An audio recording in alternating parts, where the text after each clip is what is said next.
as I've been walking with a number of leaders recently, there's so many that have been facing significant challenges. They've been facing these withholding of promises. It's delays, financial restrictions, loss of revenue. I mean, I know there's inflation. I know that there's the recession or potential recession. I know that there's political dynamics. There's things that are going on. Gas prices are $6, $7 a gallon. But as we're walking through this, I believe there's an invitation for us as believers to experience the word of the Lord in the situation that will change the perspective of what we're seeing in the natural, and to begin to give us the word of the Lord, which is powerful, which is authoritative, to be able to change the situation. But first, we have to believe it. First, we have to have a change of perspective.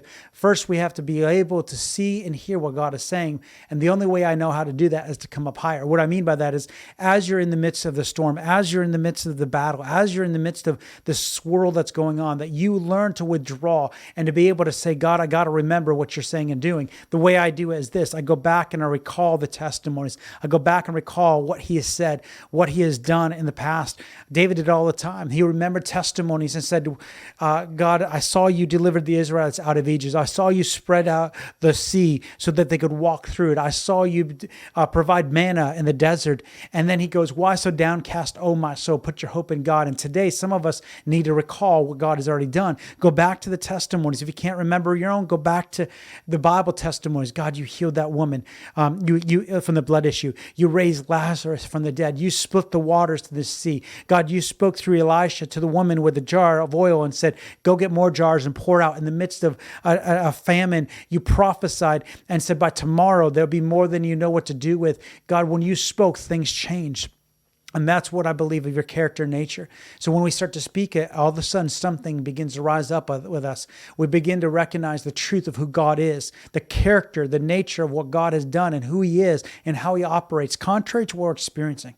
We, as believers, have to have a different perspective. We have to have a different awareness of what is happening, because we will be bound to the natural circumstances. We'll be bound to the situations that are in front of us, and we will restrict what we can experience because we are limiting, and we're limiting what God can do because of our beliefs. We're agreeing with the natural fears, the natural restrictions that then empower that into the situation. And I believe God is calling us, you and I as leaders, right now, first and foremost, to lean into him, to say, God, I've got to see who you are. I got to remember what you've done and who you are so that I can see clearly about what you're saying and doing in this situation.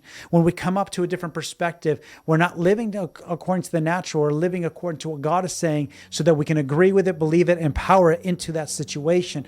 And I believe there's an answer for everything that we're walking through right now.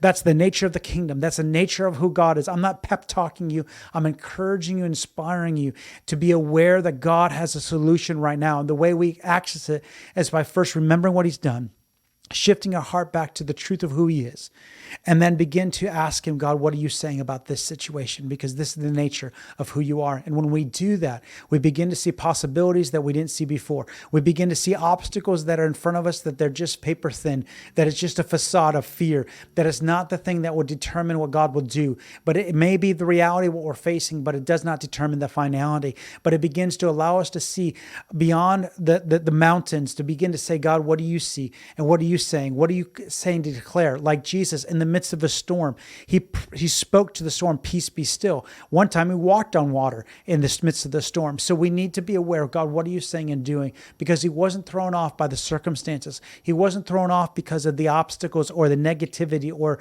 the results. He was aware of who his Father was. He was aware of the authority he carried, and he was aware of what the Father was doing in the midst of it.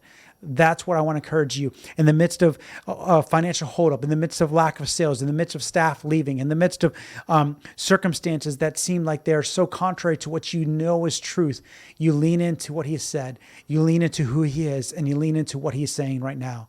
And as you do that, I believe that we will experience the promises of God fulfilled in your life and in the people's lives around you.